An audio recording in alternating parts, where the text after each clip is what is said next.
ఏ- మీరందరూ పెద్దలు కర్ణాటక రాష్ట్రం నుంచి డికే శివకుమార్ గారు మొట్టమొదటి తెలంగాణ పర్యటన మన తాండూరు పట్టణానికి వచ్చిండ్రు. మీరు ప్రశాంతంగా వారు చెప్పేది వినాలి. నేను మాట్లాడిన తర్వాత పెద్దలు డికే శివకుమార్ గారు మాట్లాడతారు. అప్పటి వరకు మీరు ప్రశాంతంగా ఉండాలని తెలియజేస్తూ జిల్లా పార్టీ అధ్యక్షులు మిత్రుడు రామ్మోహన్ రెడ్డి గారు తాండూరు శాసనసభ నియోజకవర్గంలో దాదాపుగా 60 ఏళ్ళుగా మీకు చిరపరిచితులు మాణిక్రావు కుటుంబం, రమేష్ మహారాజ్ గారు, అదేవిధంగా ఈ ప్రాంత జడ్పీటీసీలు, ఎంపీపీలు, ఎంపీటీసీలు, సర్పంచులు, మున్సిపల్ మాజీ చైర్పర్సన్ గారు కాల్వ సుజాత గారు, డాక్టర్ సంపత్ కుమార్ గారు, దారా సింగ్ గారు, ముఖ్యమైన నాయకుల అందరితో పాటు మీరందరూ ఆదరించి అభిమానించి రేపు రాబోయే ఎన్నికలలో అత్యధిక మెజార్టీతో గెలిపించబోతున్న కాంగ్రెస్ పార్టీ అభ్యర్థి మనోహర్ రెడ్డి గారికి, మాజీ మంత్రివర్యులు పుష్పలీల గారు, గడ్డం ప్రసాద్ కుమార్ గారితో పాటు ప్రాణ సమానులైన కాంగ్రెస్ పార్టీ కార్యకర్తలందరికీ కూడా హృదయపూర్వకంగా ధన్యవాదాలు, కృతజ్ఞతలు.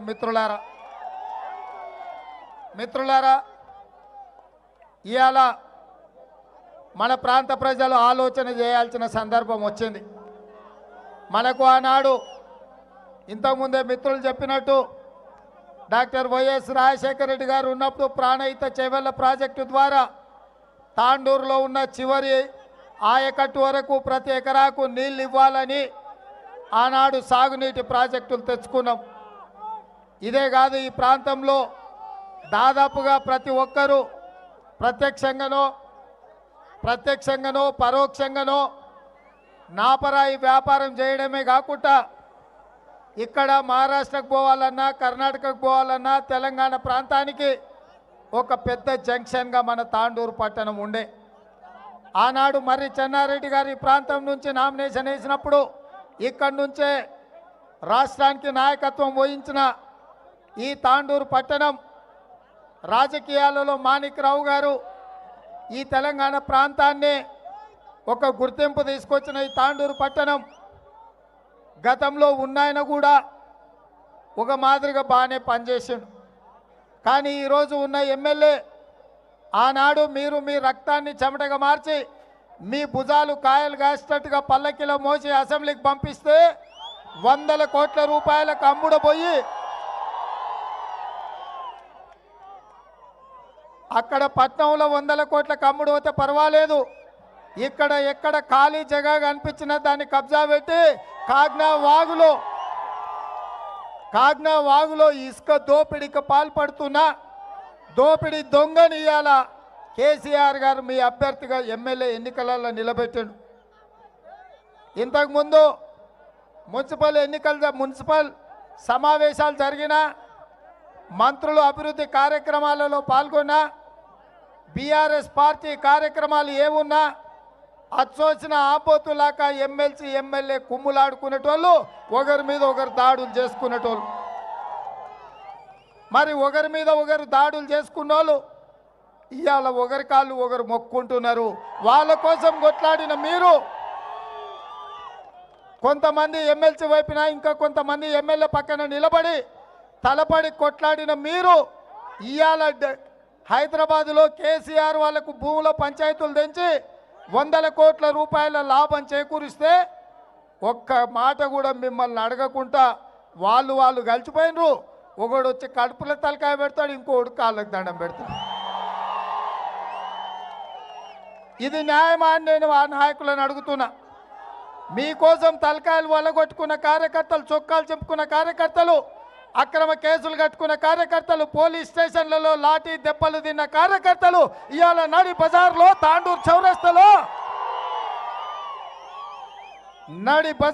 తాండూరు చౌరస్తాలో అనాథలుగా నిలబడి ఇవాళ ఈ కాంగ్రెస్ పార్టీ కార్యకర్తలకు ఎవరో ఒకరు అండగా నిలబడాలని మన నాయకులందరూ మాజీ మంత్రివర్యులు గడ్డం ప్రసాద్ చెప్తే ఆలోచన చేసిన. పక్కనే మీకు కూతవేటు దూరంలో ఉండే కొడంగల్లో నేను ఉన్నప్పుడు తాండూరులో మీకు కూడా అండగా ఒక నాయకుడు ఉండాలి, ఎప్పటికీ మీ మంచి చెడ్డ చూడాలని బాగా ఆలోచన చేసిన. రమేష్ ముదిరాజు గారిని అడిగిన, కాంగ్రెస్ పార్టీ కార్యకర్తలు అడిగిన, జిల్లా పార్టీ అధ్యక్షుడిని అడిగిన, సంప్రదించిన, ఆలోచన చేసిన, పార్టీలో ఢిల్లీలో ఉండే పెద్దలను అడిగిన. చివరికి ఢిల్లీ పెద్దల ఆదేశాల మేరకు మిత్రుడు మనోహర్ రెడ్డిని మీకు నాయకుడిగా ఇడికి తీసుకొచ్చినాం. ఇది ఆషామాషిగా చేసిన నిర్ణయం కాదు, లేకపోతే గాలివాటంగా తీసుకున్న నిర్ణయం కాదు. అన్ని ఆలోచన చేసి ఈ ప్రాంత కార్యకర్తలకు రాబోయే 20 ఏళ్ళు మీకు అండగా నిలబడడానికి, కష్టాలలో నష్టాలలో మీకు తోడు ఉండడానికి ఇవాళ మనోహర్ రెడ్డిని ఇక్కడ మీ ప్రాంతంలో మీకు అభ్యర్థిగా నిలబెట్టినాం. అందుకే మిత్రులారా, 2 రోజుల ముందు చెప్తే వేలాది మంది ఇవాళ కిలోమీటర్ల కొద్ది బారులు తీరి ఈ గడ్డ తాండూరు గడ్డ కాంగ్రెస్ అడ్డ అని చెప్పి మీరు నిరూపించరు. మీకందరికీ మనస్ఫూర్తిగా నేను ధన్యవాదాలు తెలియజేస్తున్నా. మిత్రులారా, ఇవాళ కేసీఆర్కు తెలిసిపోయింది కాంగ్రెస్ గెలుస్తుంది, బీఆర్ఎస్ తట్టపెట్ట జరుపుకొని పోవాలని మొన్న అచ్చంపేటలో మాట్లాడుకుంటూ చెప్తున్నాడు. మీరందరు ఇన్నుంటారు టీవీల కాడ, ఓడిపోతే ఓడిపోతావు, నాకేం పోతుంది, నేను పోయి ఫామ్ హౌస్లో వండుకుంటా, నాకేం నష్టం లేదని. అంటే ఓటమిని చంద్రశేఖరరావు ముందుగానే ఒప్పేసుకున్నాడు, అచ్చంపేటలో చెప్పేసుకున్నాడు. అయ్యో ఇక నాతో చేత కాదు, నా వయసు అయిపోయింది, నాకు ఫామ్ హౌస్లో రెస్ట్ తీసుకునేది ఉంది, నా కొడుకు సన్నాసోడు, తిరుగుపోతాడు, తాగుపోతాడు, వాడి కోసం దారి తప్పిన కొడుకు కోసం ఈ తిప్పలు పడుతున్నా, వాడు ఇంట్లో ఒకటే లొల్లి పెడుతున్నాడు, ఇంటి ఆమె నన్ను పొందనిస్తలేదు, ఈసారి ఎన్నికలలో ఓట్లేయండి. అందుకే ఇవాళ కేసీఆర్ చెప్పకనే చెప్పిండు, ఇక నా పని అయిపోయింది, ఓడిపోతే ఫామ్ హౌస్లో వండుకుంటా, నాదేం పోతుందని. కానీ కేసీఆర్ గారు, ఓడిపోతే నీదేం పోదు కాదు, నువ్వు మింగిన 1,00,000 కోట్లు కక్కిస్తాం, నీ ఫామ్ హౌస్లు 100 ఎకరాలు, నీకెక్కడి నుంచి వచ్చినావో లెక్క చెప్పాల్సిన అవసరం ఉంది. ఓడితే నీదేం పోదు అనుకోకు, నువ్వు మింగిన 1,00,000 కోట్లు ఆక్రమించుకున్న హైదరాబాద్లో 10,000 ఎకరాల భూములు, అనకొండలాక హైదరాబాద్లో భూములు మింగినవు కదా, ఆ భూములన్నిటిని కూడా కక్కిపించే బాధ్యత కాంగ్రెస్ పార్టీ తీసుకుంటుంది. ఇక రెండవ మాట అన్నాడు, ఇవాళ తెలంగాణను మొత్తం అభివృద్ధి చేసిన, అద్దములు వేసినా, అలికినా, సున్నం వేసినా, ముగ్గులు వేసినా ఇక దేశాన్ని వెళ్తా అని. ఇవాళ నేను అడుగుతున్నా, 24 గంటల కరెంట్ ఇస్తున్నాను. వచ్చేటప్పుడు మా డీకే సార్ నన్ను అడిగాడు, Revanth how many hours you are getting farmers agriculture power అని. అంటే నేను చెప్పిన, వాళ్ళు చెప్పుకుంటున్నది 24 గంటలని, ఇప్పుడే ఏ సబ్స్టేషన్ కాడికైనా పోదాం, ఆగి చూద్దాం, 8-10 గంటల కంటే ఎక్కువ ఇస్తలేరు, వాడు నోరు తెస్తే అబద్ధాలు చెప్తుండని. అదేవిధంగా ఇవాళ కొడుకు మాట్లాడుతున్నాడు, హైదరాబాద్లో రియల్ ఎస్టేట్ దెబ్బతింటుంది, మేము ఓడిపోతామని. అంటే నువ్వు భూములు ఆక్రమించుకుంటే హైదరాబాద్ రియల్ ఎస్టేట్ బాగుంటుందా? ఇవాళ హైదరాబాద్ను అభివృద్ధి చేసింది ఎవడు? నీ తాత చేసిండా, నీ ముత్తాత చేసిండా, లేకపోతే కాంగ్రెస్ పార్టీ చేసిందా? ఇవాళ హైదరాబాద్ అభివృద్ధి జరిగింది, రియల్ ఎస్టేట్ రంగంలో దేశంలోనే మొదటి స్థానంలో ఉందంటే హైదరాబాద్కు ఔటర్ రింగ్ రోడ్డు తెచ్చింది, వేసింది కాంగ్రెస్ పార్టీ. హైదరాబాద్లో అంతర్జాతీయ ఎయిర్పోర్ట్ నిర్మించింది కాంగ్రెస్ పార్టీ. హైదరాబాద్ గచ్చిబౌలిలో, కోకాపేటలో, నార్సింగ్లో, మంచిర్యాలలో, పుప్పాలగూడలో ఇవాళ ఐటీ కంపెనీలను తెచ్చి ఆ ప్రాంతంలో ఇవాళ 100 కోట్ల ఎకరం భూమి పోతుందంటే ఆ పని చేసింది కాంగ్రెస్ పార్టీ. హైదరాబాద్కు మెట్రో రైలు తెచ్చింది కాంగ్రెస్ పార్టీ. హైదరాబాద్లో శాంతి భద్రతలను కాపాడింది కాంగ్రెస్ పార్టీ. మత సామరస్యాన్ని నిలబెట్టింది కాంగ్రెస్ పార్టీ. అందుకే ఇవాళ హైదరాబాద్లో 100 కోట్ల రూపాయలకు ఎకరం భూమి అమ్ముడు పోతుందంటే ఇవాళ లక్షలాది ఎకరాల రియల్ ఎస్టేట్ నడుస్తుంది. హైదరాబాదు ప్రపంచంలో ఉండే పెద్ద పెద్ద కంపెనీలు పెట్టుబడికి వస్తున్నాయంటే అందులో కాంగ్రెస్ పార్టీ శ్రమ ఉన్నది, కాంగ్రెస్ పార్టీ త్యాగం ఉన్నది. నువ్వేం చేసినావు? మేము వండి పెడితే మేము మొత్తం పంచపక్ష ప్రమాణాలు విస్తరించి ఇస్తరాకులో వడ్డించి పెడితే నువ్వు వచ్చి దొంగోళ్ళాక పల్లిసేన్ల మీద ఈ ప్రాంతంలో అడవి పందులు వాడి తిన్నట్టు హైదరాబాద్ నగరంలో వాడి దోసుకుంటున్నావు. ఇవాళ లంచానికి ఇచ్చినోనే లంచాలు ఇచ్చినోనికి మంచాలు వేస్తున్నావు. లంచం ఇయ్యని రియల్ ఎస్టేట్ వ్యాపారులను అణిచివేస్తున్నావు. నువ్వేంది చేసినావు హైదరాబాద్కు అభివృద్ధి అని నేను అడగదలుచుకున్నా. అందుకే మిత్రులారా, ఇవాళ తెలంగాణ రాష్ట్రంలో రైతులకు 24 గంటల ఉచిత కరెంటు లేదు, రైతులకు రుణమాఫీ జరగలేదు, కౌలు రైతులకు రైతు బీమా లేదు, లేకపోతే రైతు బంధు లేదు. ఇవాళ నిరుద్యోగ యువకులకు ఉద్యోగాలు లేవు, మా మైనారిటీ సోదరులకు మర్యాద లేదు. మేము 4% రిజర్వేషన్ ఇస్తే ఇవాళ 12% రిజర్వేషన్ ఇస్తా అని మోసం చేసిండు. అందుకే మిత్రులారా, మీరు ఒక్కటే ఆలోచన చేయండి. మన ప్రాంతాన్ని అభివృద్ధి చేసుకోవాలంటే మన ప్రాంతంలో కాంగ్రెస్ గెలవాలి, రాష్ట్రంలో కాంగ్రెస్ ప్రభుత్వం ఏర్పడాలి. మా ప్రసాద్ అనే చెప్పిండు, వికారాబాద్ జిల్లాలో 4 అని, 4 కాదు 5 ఉన్నాయి. కొడంగల్ కూడా ఆయనదే బాధ్యత, గెలిపించేది నాది కాదు, ఈ కార్యకర్తలది. మీరందరూ కొడంగల్లో నాటిన చిన్న మొక్క ఇవాళ పెరిగి పెద్దదై మహావృక్షమై తెలంగాణ రాష్ట్రానికి పిసిసి అధ్యక్షుడై డికే శివకుమార్ గారి అండతో సోనియా గాంధీ గారికి చెప్పి మా తమ్ముడు రేవంత్ రెడ్డి కాంగ్రెస్ పార్టీని ముందుకు నడిపిస్తాడు, కార్యకర్తలకు అండగా ఉంటాడని పెద్దలు డికే శివకుమార్ గారు రాహుల్ గాంధీ గారికి, ప్రియాంక గాంధీ గారికి, సోనియా గాంధీ గారికి చెప్పి ఇవాళ నన్ను పిసిసి అధ్యక్షుని చేస్తే మీ అభిమాన నాయకుడుగా మీ ముందు నిలబడ్డా. మీ దయ కొడంగల్లో ఎంత మెజార్టీ ఇస్తారో, తాండూరులో ఎంత మెజార్టీ ఇస్తారో మీ దయ మీకు కావాల్సినంత ఇవ్వండి. కానీ ఒక్క మాట చెప్పదలుచుకున్నా, డికే శివకుమార్ గారు పిసిసి అధ్యక్షుడుగా ఆయన నియోజకవర్గంలో 1,23,000 ఓట్ల మెజార్టీతోని శివకుమార్ గారు గెలిచారు. మరి అలా తాండూరు, కొడంగల్, వికారాబాద్, పరిగి, చేవల్లలో ఎంతెంత మెజార్టీతో గెలిపిస్తారో మా కార్యకర్తల పౌరుషం, మా కార్యకర్తల పట్టుదల అని నేను చెప్పదలుచుకున్నా. ఇవాళ అదేవిధంగా हमारे मुसलमान भाइयों से, माइनॉरिटी भाइयों से मेरा एक ही गुजारिश है, आप लोग बार बार वोट दिए एमआईएम पार्टी को, यहाँ पर भी बहुत सारे काउंसिलर से मैं एक बात पूछना चाहता हूँ हमारे माइनॉरिटी भाइयों से, जब कांग्रेस पार्टी सरकार में थे, सत्ता में था, 4% रिजर्वेशन आप लोगों को दिए, माइनॉरिटी कारपोरेशन से आपको लोन दिला रहे थे, मगर 10 साल में 4% को 12% करने के लिए बात दिया, मगर वो नहीं किए तो कोई परवाह नहीं है। कांग्रेस पार्टी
अगर चलो भाई आपके दोनों बीच में गठबंधन है, आप उधर को उनको भिजाए।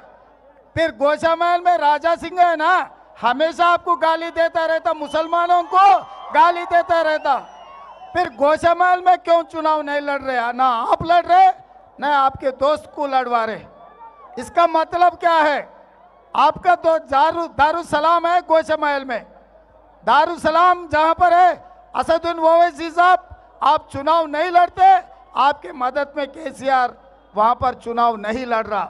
इसीलिए हमारे तांडूर माइनॉरिटी भाइयों से एक ही गुजारिश है, आने वाले चुनाव में आप सोचो, जैसा कर्नाटक में आज कांग्रेस पार्टी 135 सीटों से सरकार बनाया, डीके शिवकुमार